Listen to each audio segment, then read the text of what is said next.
রামপট মনিরে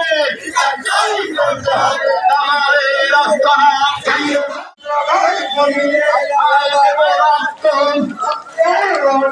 লেগেছে লেগেছে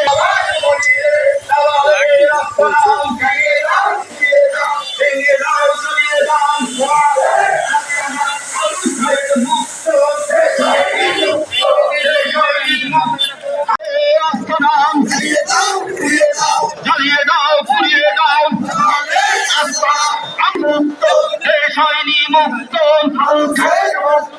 আবু সাইদ মুক্ত লেগেছে রে লেগেছে লেগেছে রে লেগেছে রক্তে আগুন লেগেছে দিয়েছি তো রক্ত আমলাবাদ মনিরে করতে হারিয়ে দাও পুড়িয়ে দাও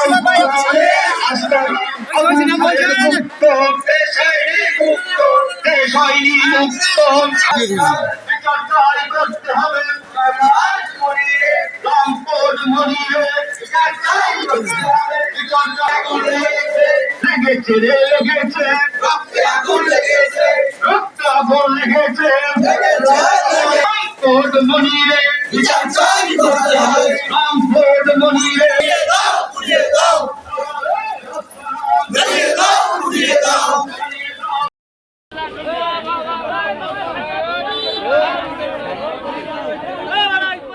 আপনি আজকে বিষয়টা বলেন। আসসালামু আলাইকুম রহমতুল্লাহ। সম্মানিত উপস্থিতি প্লিজ কথা বলেন না। এবং মিডিয়া ব্যক্তিত্ব, মিডিয়ার মাধ্যমে আমি বলতে চাচ্ছি, আজকে আমাদের এই দীর্ঘ আয়োজন, এই গণসমাবেশ ভান্ডারিয়ার যত অন্যায়, দুর্নীতি এবং চুরি চেষ্টামি এর বিরুদ্ধে বাংলাদেশ এ পর্যন্ত 5 আগস্ট থেকে পর্যন্ত আমরা স্বাধীন হওয়ার জন্য যা করেছি, আমরা একটা ভালো কিছু পাওয়ার প্রত্যাশা করছিলাম। কিন্তু ইতিমধ্যেই দেখা যাচ্ছে বিভিন্ন থানা লেভেলে প্রশাসনের মাধ্যমে আমাদের এখানে কিছু দুর্নীতিবাজ নেতা, দুর্নীতিবাজ মানুষের মাধ্যমে আমাদের এই ভান্ডারিয়াতে অবহেলিত, নির্যাতিত সাধারণ মানুষকে টর্চার করছেন, তাদের বিরুদ্ধে অকপটে মামলা করছেন। আমি ব্যক্তিগতভাবে গিয়েছিলাম থানা প্রশাসনের কাছে একটা চুরির আবেদন নিয়ে। সেখানে সে আমাকে বলল আমার সাক্ষী নিয়ে যেতে। আমি সাক্ষী নিয়ে যাওয়ার পরে সেখানে আমাকে বলল যে আমি সাক্ষীদেরকে অ্যারেস্ট করব। আমি আশ্চর্য হয়ে গেলাম যে সাক্ষী যে দেশে চুরি হয়, চেষ্টামি হয়, তাদের উদ্দেশ্যে, তাদের জন্য বক্তব্য দেওয়ার জন্য বা একাগ্র চিত্তে যারা নিঃস্বার্থভাবে এসেছেন, কোনো বিনা ভয়ভীতির ছাড়া যারা এসেছেন সাক্ষী দেওয়ার জন্য, তাদেরকে বলল যে তারা গ্রেপ্তার করা হবে। আমি আশ্চর্য হয়ে গেলাম। এবং যেহেতু আমি তাদেরকে স্বেচ্ছায় এসেছিল, আমি তাদেরকে সম্মান করি। তো এখন যেহেতু থানা প্রশাসন কারো মাধ্যমে প্রভাবিত হচ্ছে, আমি এই প্রভাবিত হওয়াকে তীব্র নিন্দা জানাচ্ছি।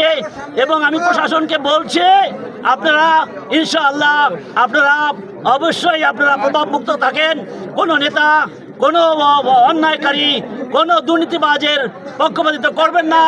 আপনারা মানুষের বন্ধু হয়ে থাকেন। বন্ধু যদি না হতে পারেন, শত্রু হবেন না।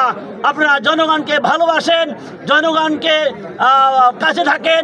জনগণ যেন আপনার কাছে গিয়ে দুটো কথা বলতে পারে, বিচার পেতে পারে, সে আহ্বান করছে। এখনই আমাদের